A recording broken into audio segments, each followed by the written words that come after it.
What's going on, guys? It's your boy Celeb Man. I'm Celeb Wifey. Welcome back to our channel, guys. If it's your first time, please make sure you like, subscribe, hit that bell notification button, guys, and all that jazz. So today, guys, we have another story time banger for you guys. Obviously, you can see in the description, we're talking about how I proposed to her. Reluctantly, happily. If my hand connects with your face, babe. So okay, going back to July 2017, and we were traveling to my grandma's house for dinner, as you do on Sunday evening, and we had, oh gosh, it was a long, dare I say boring, I'm joking, creative discussion in the car about, I don't even remember what it was about, but I literally felt like we'd have been arguing and bickering and just like disagreeing a lot the past few weeks. And so as we pulled up to her house, I just remember like we just stopped in the car and we were just like, well, I was like to him, I think maybe we should go on a date, because you know, like we were practically like living together, we're always in each other's space, so it's like when you're doing that, it's easy to forget to do all the romantic stuff. And so I was like, cool, let's go on a date and try and, you know, get back on the right track. And so I was like, cool, Tuesday I'm gonna take us on a date. And I was planning to take him just on a picnic, just find a nice park somewhere, go on a nice little picnic, something like fairly cheap to do because we're tight on money, we're trying to save up and so I was like, cool, planning it in my head. This fantastic guy comes the next day and he's like, babes, I've booked us a date on Tuesday. Get dressed up and meet me after work and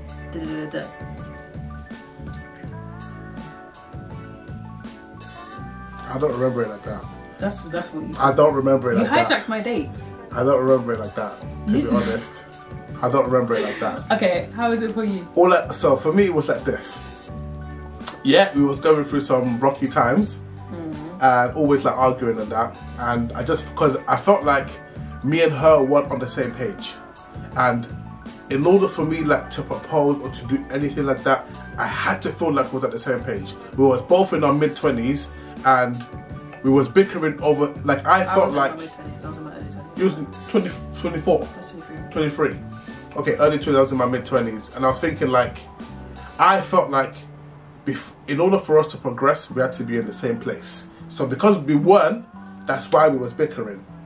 So I felt like your grandma's house, I can't remember that whole situation, but I felt like after a lot of those bickerings that you're saying, or these arguments, I felt like we eventually got to a stage where we was getting there. We weren't fully there yet, but we was getting there. I was working, I wasn't at my main job yet, nor was you, but we was both doing like, I was just doing temping jobs here and there, but it was a lot of it. Yeah. I was making decent amount of money for me. Not great, just decent. Enough to get by. So, in my mind, okay, things are moving on swiftly. Hopefully in the next 6 months we'll be in a better place, whatever. And that's why I was ready to say, okay, let's go ahead and move this relationship forward. So she's obviously planned, so what happened was, she said she'll plan the date, but it wasn't like concrete. It was kind of like we had a conversation about it, and then it was like, no, we did. I think we said, you do 1 week, I do the other week, we do 1 week, you do the other week, and it was kind of like up in the air like that. But she sort of said like, who wants to go first? No, you can go first if you want. And it was like, alright, but it wasn't really like concrete. I don't even remember. That's how I remember it. All I remember is that I was doing the first date on that Tuesday. That's all I remember. I think you sort of was. That's where we ended it. We did end it like that. But we ended it with you doing it. But it wasn't like, anyway, it was set in stone, but it wasn't set in stone sort of thing. So I was just like, okay, let me just do this now. Let's just go ahead with it. So I called, I went, I can't remember where you was. I think you was working. And I took time off work, and I went to go see her mum, you know, as a gentleman. You know, I went to go see her mum and her dad, and sorry, her stepdad, and then I sat them down and asked, respectfully asked him for her hand in marriage, and I had the ring as well at the time. Obviously, if you've seen our engagement video, if you haven't seen our engagement video, go watch it here. It's so funny. But I had the ring anyway, and yeah, they said that they gave me permission to obviously to ask her to marry me. So she had this whole day planned. Obviously, I didn't know about it, but it's funny because in my head I was like, yeah, I'm gonna do this picnic on the park, and I'm gonna, like, you know, as Bants but not Bants, I was gonna propose to him, because I was just thinking, like, it's been so long now, it's been a long time coming. I never really said anything because I wasn't really serious. I didn't know if I'd actually have the confidence to do it, but in my head I wanted to do it. But so it was just funny that it just so happened that same date. Like, instead of me proposing to you, you proposed to me. Yeah, it's just funny how it worked out, basically. So what happened? Because I don't remember. I told you. So, I remember telling you to meet me somewhere. Yeah, you told me to meet you at South Bank. So central London. Yeah. So I was working in Brixton. So yeah. So we just met up. We just met up in. I think I was working as well. So we just met up in central London. Yeah. And then I booked. So I booked a cruise on the River Thames. It's like a nice, like, little boat, and then you kind of go up, and then you come all the way back down. But they kind of give you like a tour. It's a tour boat. Like a tour boat. So it was quite nice because you go on the Thames and that, and yeah, it was quite cool. So we did that, and then we came back down, and then then I also booked us on the London Eye and dinner reservations. So we went on the London Eye, and I was none the wiser. So she was none the wiser. I had the ring. So I had the ring in my back pocket. Oh my days. I was trembling. So we got on the London Eye now. Obviously, that's where I was going to propose. So I already mapped it out. I was going to do it there. So we got there. I told the stewards that was working there that I'm going to propose, so that they can give us a pod that was relatively empty. But that never happened anyway. It wasn't packed. It wasn't packed. But compared to the rest of them, ours was empty. The rest of them were packed. But ours was empty. So I was luckily, and then behind me, there was another guy that had a camera or a phone. So I whispered to him, hey, listen, I'm going to propose to my wife. Can you please record it? So he was like, cool, he'll do it.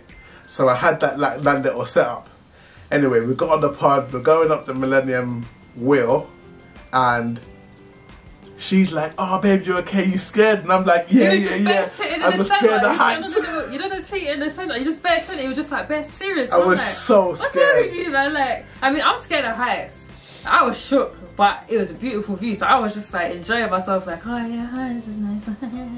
And he was just sitting there like. And because I had the ring, I was wearing some I think Armani jeans or whatever, and they were tight, not tight, but they were, you know, skinny, not skinny jeans, but they were slim fit. And the ring is, the ring's in my back pocket, so it's bulging out my pocket, like. So I had to make sure that I was, like, she didn't see my back pocket, basically. I had to try and always angle myself. So anyway, I was going up the aisle, I'm trembling, but I'm planning, I've been on the wheel before, so I know it takes the picture sort of on the way back. So, on the way back down. I remember this night, and he said to me when we first got in, he's like, babes, like, the bit, you see when it's time to take a picture, like, I really want to get a picture. So I was like, cool. I had that in my mind. When it's time, everyone, what's the announcement that they do? Oh, everyone get to your station or whatever it is, they're going to take a picture now. Go into the box now, and everyone's there, but everyone's standing back. So I'm like to everyone, no, come take a picture, come take a picture. And then as soon as I turn around and boom, Kenny's like there on his knee. I was like, to bumper us, like my heart was shaking. I was like, I think we have a clip. I'll try and put a clip here somewhere. Oh my gosh, I didn't even know what was happening. Like my heart was in my throat. I was like, what? Bro, I was trembling. Like, I was trembling. Listen, so I said to her, like, go to the pod, and she was expecting everybody to, like, but no one came, and I was there on my knees. And you know, like, before you propose, you think you're gonna say the most, like, romantic, amazing speech. There was no speech. You know, Hayley, from the moment I saw you, I knew you was the one. Every morning when I look in your face, you take my breath away. Whenever I hear the wind blows, it whispers the name. But no, I got on my knees and my stuttered. I was like, will you marry me? I don't remember hearing the words, but then everyone was like, say yes, say yes, say yes. She was like, yes. And I was like, yeah. Oh my goodness. Oh, it was so funny. It was mad. And I think we did it at the time of the picture. Yeah. But something happened. There was something that happened. So we went to go and collect the picture afterwards. It was a bit blurry. I think, where the bar was, where I was kneeling down, my face was blocked by the... No, it wasn't that. It was something to do with the camera because the picture came out like really dark so you can barely see it. Like we have it. Yeah. We bought like the little booklet with the picture, but it was really dark. Yeah. So you couldn't really tell. Couldn't really tell as well. But oh yeah, we could download and edit it. We said, didn't it? Yeah, we never ever did it. But yeah, so it was funny though because after we came off, there was a family that was on there. They were like, I think they were visiting from like Ireland or something, but they were like, and what's the name? Anatole. And yeah. I remember them. I still got them on Facebook. Still got them on Facebook as well, yeah. But they actually recorded it for us. The other person that I think you asked to record it, they disappeared. Yeah, so they recorded it and then they were gone. Like they didn't send us the video. But wait, was that family, Anatole and his family, he was like him and his wife and like 2 or 3 boys, I can't remember. They were like so excited for us. Like when we came, it was like, please can we take a picture with you? And it's like we felt like little celebrities, like just come up and engage and everyone take pictures of us. And all this kind of stuff. So we lost the original couple that had the official video. But they had just as good video. Yeah, their video. They were in there they did it on Facebook Live. So and we posted it on, and it got like 20-something thousand views. I don't remember. On Facebook, it's still there. It's still there, yeah. So it's crazy. We have that. And then so people always ask me like, so why did I propose on the Millennium Eye? And I always share this experience. Because obviously there's so many great places you can do it where you first met or whether there's some, nice romantic scene. But I wanted something a bit more iconic. A couple months after we proposed, we was driving somewhere in South Kensington. So we have to drive past the Millennium Eye. And as we drove past it, I was driving and Hayley was in the passenger seat. And I kept quiet, but I was watching her. And as we drove past it, she looked at it and then she just started smiling. And for me, that was the reason why I did that, because that is a monument that hopefully is going to be there for when my kids are born, and that's going to be something to remember our family by. Oh, that's where our great grandfather proposed to his wife. Do you know what I mean? That's got, it has that weight to it. And plus, she's always going to see it throughout the rest of her life because it's in London, and she's always going to remember that moment. I mean, not anymore because now there's stupid Eulers. I ain't going to London no more. I'm joking. But either way, innit? Like, so anyway, yeah. And then after that, we called everyone. It was like, oh my gosh, and everyone to bring it. Did the whole pictures and that. Yeah, I remember my feet were killing me by the time we came off that thing. I was wearing like wedges, and I was just like, oh, feet killing me. Did we go to get food? Yeah. I feel like we did. We had dinner reservation. Oh, we did? Yeah. Where? At was it Burger Lobster? Yeah, I think Burger Lobster one. Yeah, Burger Lobster. Yeah. That's like our go-to restaurant. Like Burger Lobster. That's the first restaurant we went to together, even before we started dating. Like when we first started talking, I went for my birthday, and he came along and he paid for me. Come on. Second date. Gang. You also paid for me. I paid for our first date actually. You loser. I paid for our first date. That wasn't a date. No, that was my birthday. You loser. Shut up. No one told you to pay. I was gonna pay for myself. Fair enough. What do you call it? Yeah, then the second date we went Burger Lobster, and then it ended up being like our go-to spot. Yeah, Burger Lobster. And it still is like, if we want to go for a nice little date, but we also want to like just kind of be like familiar, we'll go Burger Lobster. Yeah. You can't go wrong with Burger Lobster. Can't go wrong with Burger Lobster. Yeah. So yeah, that was how I proposed. And yeah, not bad. It was fun. We have pictures. We got pictures. And I regret it. I wish I could take every moment back. Babe, you got my neck, babe. Good. I got my flipping neck back. Every intention of cutting. Babe, allow it. No, not on camera. Let me not show them how I whack you on camera. We don't want them to. What? We don't want them to see it. We don't want them to see it. This guy could never whack me, bro. We don't want them to see how I punch you up. I got secret weapons. Guys. He could never whack me. I never hit women, but I'll knock when I'm joking. Ow, babes! That's my flipping butthole. I've not showered today. Dirty Chinese shower flyer. Alright, guys. So, yeah. If you want us to share more videos, give this video, please, guys, 30 likes. Don't ask for likes. If they like it, they like it. If you like it, you like it, guys. Thank you. But yeah, please make sure you like, subscribe, hit that bell notification button, guys. It keeps us doing what we're doing, and we love being on YouTube, guys. So yeah, peace.